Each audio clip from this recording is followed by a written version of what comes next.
and in a terraced house in Barnsley, a striking miner is woken by a knock at the door. Someone from the union. Pack a bag, they tell him. Where are we going? Nobody will say. You'll know when you get there. Within the hour, he's one of dozens climbing onto a coach idling in the dark, headed south, still without a word on where they're bound. An industry that has less than 50 years left to give. This is the story of the week Britain's coal miners brought a government to its knees, and the 12 years that decided everything that came after. To understand why hundreds of men would climb onto coaches without even being told where they were headed, you have to go back much further than that morning. Back a full generation, to the years right after the Second World War, when Britain's mines were taken out of private hands and nationalised in 1947. For men who remembered the poverty and mass unemployment of the pits before the war, public ownership felt like a kind of promise: steady work, a national wage, a future. For a while, that promise held. But by the late 1950s, cheap oil was arriving from the Middle East, and coal, for the first time in living memory, started to look expensive and old-fashioned by comparison. In 1960, a former Labour minister named Alf Robbins took over as chairman of the National Coal Board and set about a decade-long programme of closing the least productive pits and concentrating output in the ones that were left. It worked in its own terms. Productivity across the industry rose by around 70% under his watch. But the numbers behind that success tell a harder story. In 1956, some 700,000 men had produced 207 million tonnes of coal. By 1971, fewer than 290,000 men were producing 133 million tonnes, spread across just 292 collieries. More coal from far fewer pits, dug by far fewer men, and the men who were left weren't even being paid for it. In 1960, a miner's wage had actually sat comfortably above the average for factory workers, about 7% ahead. By 1970, that had flipped entirely. Miners were earning roughly 3% less than the average manufacturing wage for work that remained as dangerous, filthy, and physically ruinous as it had ever been.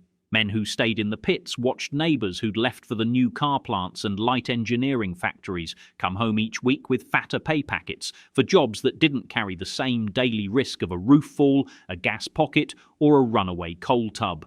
Discontent had already broken through once before in October 1969, when an unofficial strike over pay and hours for surface workers spread through 140 collieries, nearly half the pits in the country, without official union backing.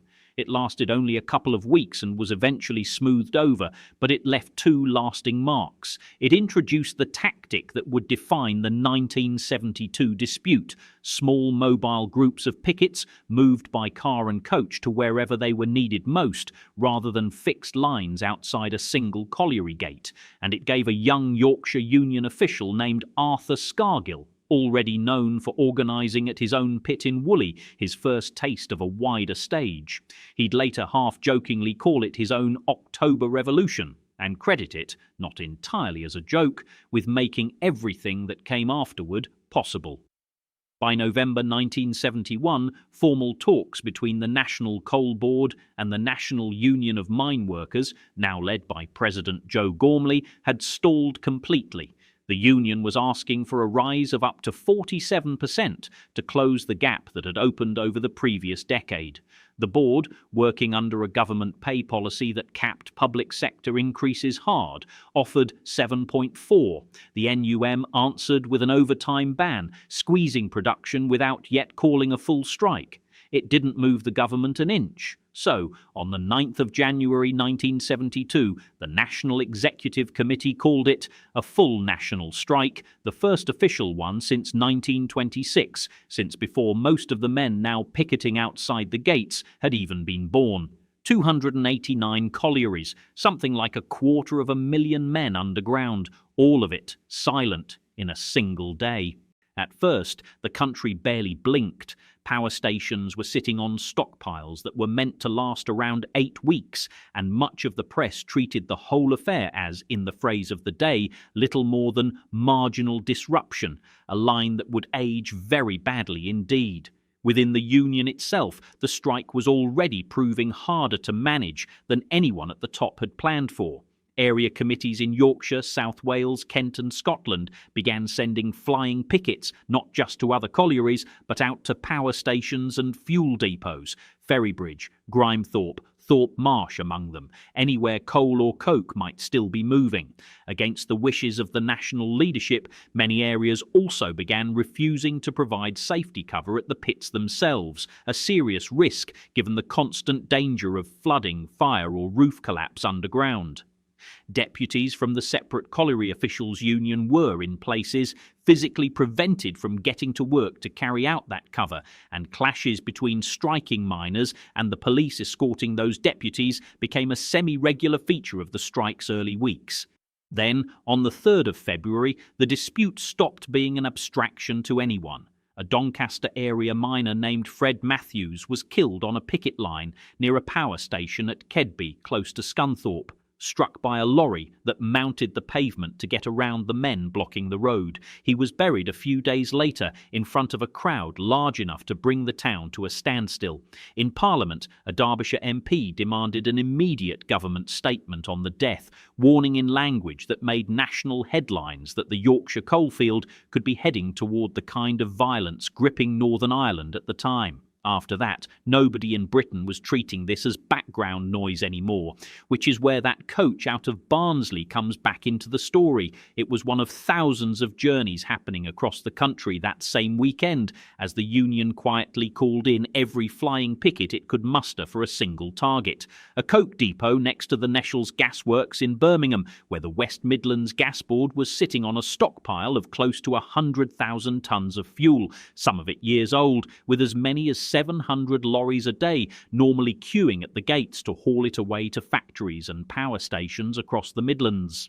Arthur Scargill, still in his early 30s and by now a rising figure in the Yorkshire NUM, had already told shop stewards across Birmingham's engineering and car plants that he didn't want collection tins going round for the miners. He wanted their bodies at the gates. Picketing at the depot had actually been building for almost a week before the coach from Barnsley arrived, and it hadn't been peaceful.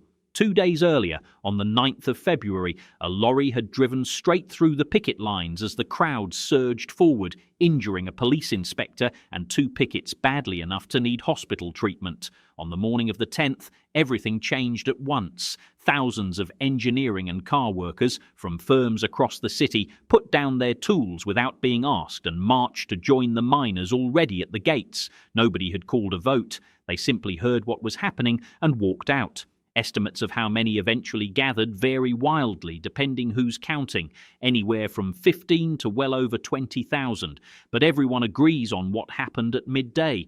With the crowd swelling far beyond anything the police on duty could hope to hold, the Birmingham Chief Constable made the call himself. Close the gates. The lorries turned around. The roar that went up from that crowd is something people who were there are still describing in almost identical words 50 years later. Here's the strange part, though. It never actually happened at Saltley. The real depot sat a quarter of a mile away at Neshalls. Somebody got the name wrong in an early report, and nobody ever bothered correcting it. The wrong name is the one that made it into every history book since. And here's the By then, the country was already running out of power for real, not just symbolically. On the 9th of February, the day before the gates at Neshalls closed, the government invoked emergency powers dating back to 1920 and declared a state of emergency. Homes across Britain lived through rolling blackouts that, in some areas, ran for hours at a stretch, timed and rationed street by street. With the lights going out and public patience running thinner by the day, the government moved fast in the one direction it had left. A judge, Lord Wilberforce, was brought in to investigate miners' pay from scratch and report back within the week. His conclusion, when it landed, was blunt. No job left in industrial Britain combined quite the same mix of danger, discomfort and isolation from ordinary life, and the pay had failed to reflect that for a decade. He recommended increases of between £4.50 and £6 a week for different grades of miner, a rise of around 27%. Even that wasn't the end of it. When the improved offer first came back, the union's national executive was reportedly split down the middle over whether to accept it or hold out for still more, before finally agreeing to put it to the membership, along with an extra package of concessions worth roughly £10 million, including a lower age at which younger miners could start earning the full adult rate.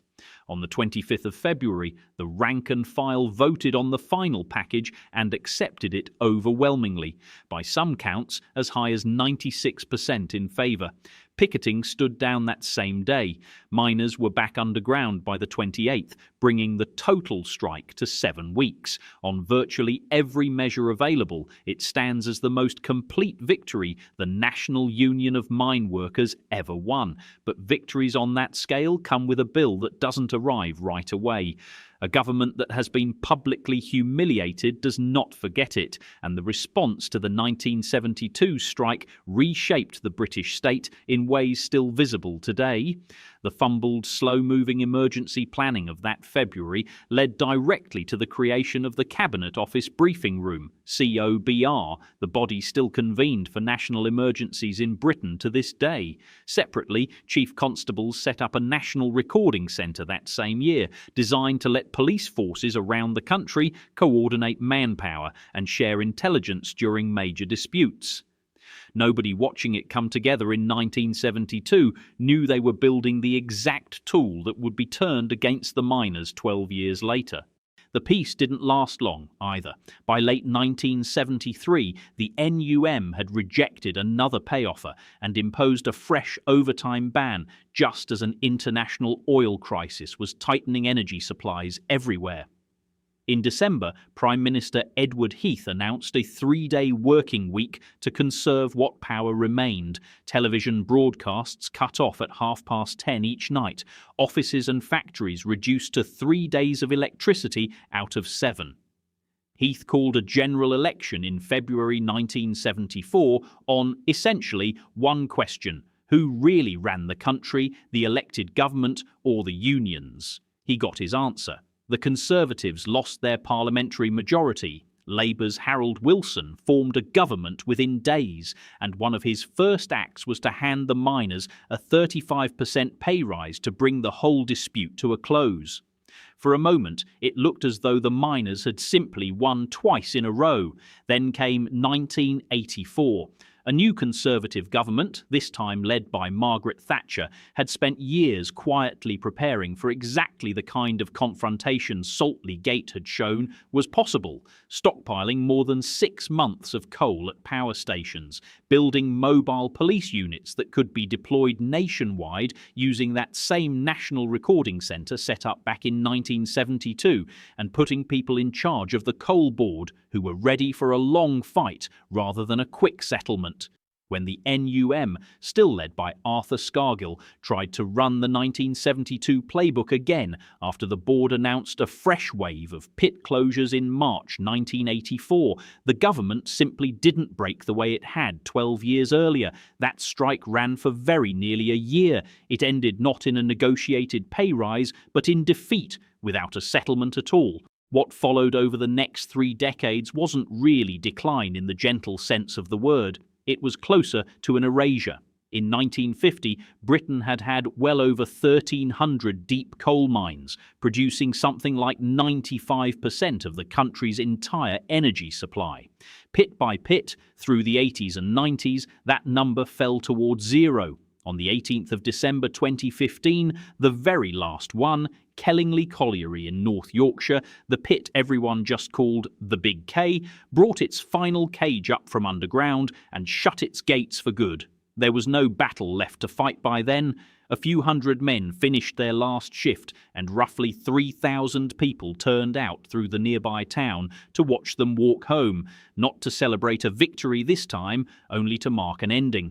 Somewhere in Barnsley, in a house not so different from the one that Miner was woken up in back in February 1972, there's probably still a photograph on a mantelpiece from that morning outside the gates in Birmingham, the morning working men found out they could make a government blink. They couldn't have known, cheering outside those gates, that they were also watching the high point of an industry with less than 50 years left to give, or that the very machinery the government built to survive that humiliation would come back, more than a decade later, to help finish the job. If anyone in your family worked the pits, remembers the blackouts, or has a story about where they were during the strike of '72, tell us in the comments below. And if stories like this one are worth keeping alive, stay a while and hit subscribe.